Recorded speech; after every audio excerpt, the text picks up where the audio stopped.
Perkenalkan, saya Jeremy, mahasiswa keperawatan UPH yang sedang melakukan tugas mewawancarai salah satu kakak perawat di rumah sakit, khususnya di ruang HD.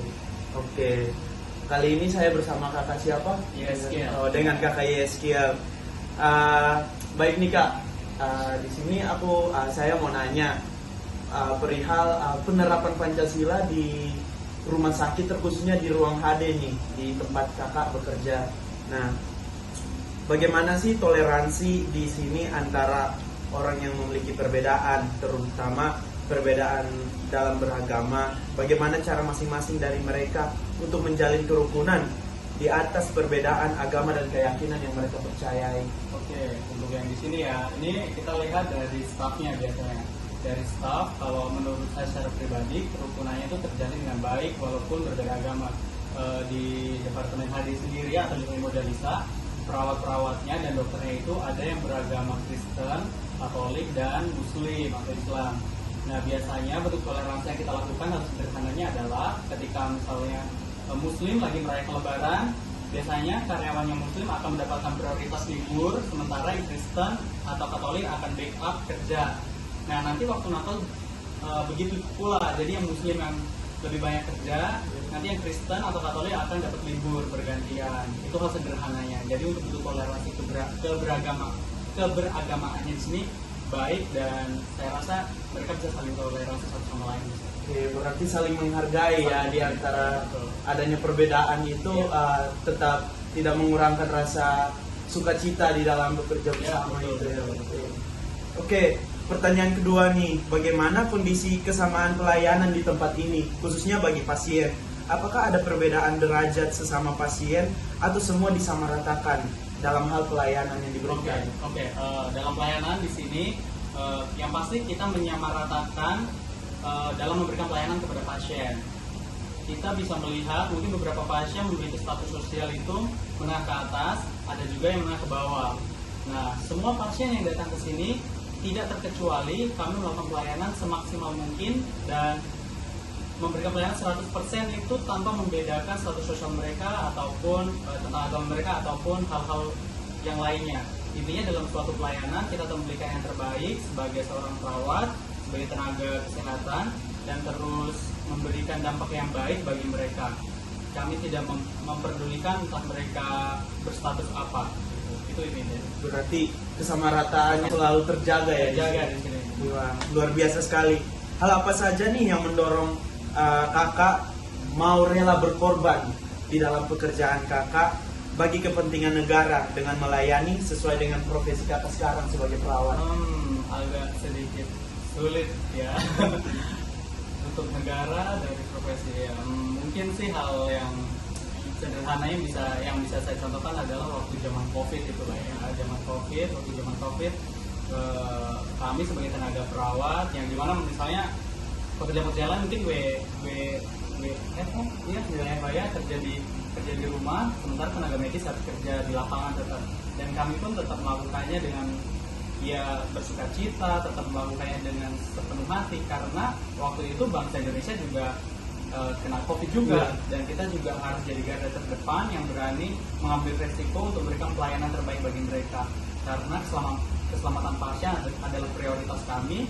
Meskipun waktu zaman COVID itu ya kita juga tidak bisa mempertahankan misalnya memang pasien sudah kondisi jelek atau kondisi yang kurang bagus dan mereka harus meninggal, tapi kita juga melakukan pelayanan semaksimal mungkin agar kesehatan masyarakat di Indonesia itu terjaga dan mengalami pemulihan lebih cepat. Wah, luar biasa ya. Bagaimana nih pandangan kakak terkait pelayanan yang diberikan? Seringkali pasti ada perbedaan gitu kan, penolakan dari pasien maupun keluarga pasien karena pendapat-pendapat mereka yang berbeda. Nah, bagaimana cara kakak menghargai setiap keputusan dari keluarga pasien? Oke. Ini tentang keputusan keluarga pasien ya. Nah, biasanya dalam memberikan pelayanan kesehatan itu yang terpenting adalah kita mengkomunikasikan apapun yang kita akan lakukan kepada mereka, atau treatment apa, atau tindakan perawatan apa yang akan kita lakukan pada mereka. Kita edukasi pasien, kita beritahu, dan kita juga memberitahu bukan sesuatu hal yang berkaitan tentang oh bapak jika dirawat bapak akan sembuh bla bla bla gitu. Kita juga akan memberitahu hal-hal terburuknya dalam suatu perawatan, meskipun akan lebih banyak ranahnya ke kedokteran nantinya, itu cerita lain. Tapi intinya dalam suatu pelayanan kita selalu memberikan komunikasi terbaik bagi mereka. Misalnya mereka menolak suatu tindakan atau perawatan yang akan kita lakukan, biasanya kita akan mengomunikasikan. Jika menolak biasanya akan begini, ataupun jika bapak melakukan biasanya begini. Kami akan memberikan pilihan, tapi kita tidak akan mengatakan bahwa bapak jika menolak bapak bakal sakit parah begini, tidak. Biasanya kita akan kasih opsi, kita kasih pilihan, dan nanti setiap keputusan dari keluarga pasien yang akan menentukan. Nah misalnya contohnya hal sederhana, misalnya pasien dalam kondisi kritis, kondisi kita akan ada inform consent yang menyatakan misalnya jika keluarga menolak jika dilakukan misalnya resusitasi atau tindakan emergensi, keluarga boleh tanda tangan di inform consent ini. Tapi kita edukasi tentang tindakan-tindakan yang akan dilakukan atau tindakan yang tidak akan dilakukan. Jika mereka setuju, mereka boleh tanda tangan di inform consent tersebut. Oh, berarti ada komunikasi lebih lanjut sebelum mengambil keputusan ya, dalam perawatannya. Betul. Oke, apa saja nih yang membuat kakak memiliki kerinduan untuk menolong sesama sesuai profesi kakak? Kerinduan menolong sesama, maksudnya apa yang memotivasi? Ya. Yang memotivasi, ya kalau karena saya orang Kristen yang pasti ya berlandaskan Kristus ya. Terus di sisi lain sebagai bentuk kemanusiaan, di mana kita harus menolong satu sama lain. Dan dalam bentuk menolong itu ya sebenarnya banyak hal yang bisa kita lakukan, karena di dalam saya bekerja di bidang kesehatan, yang bisa saya lakukan adalah menolong orang-orang agar pulih dengan cepat dalam kesehatan mereka, atau membantu mereka dalam palliative care. Maksudnya palliative care itu jika pasien-pasien yang dinyatakan misalnya oh ini tidak bisa sembuh, atau pasien-pasien yang di akhir hidup mereka, tindakan maksimal apa yang bisa saya lakukan untuk mereka, yaitu tetap memberikan pelayanan yang terbaik, kasih tunjukkan belas kasih kepada mereka, dan totalitas dalam melakukan pelayanan. Oke. Sungguh luar biasa ya motivasi kakak di dalam melayani. Kalau begitu kak, terima kasih buat kesempatannya, terima kasih juga buat waktunya yang sudah diberikan bagi kami.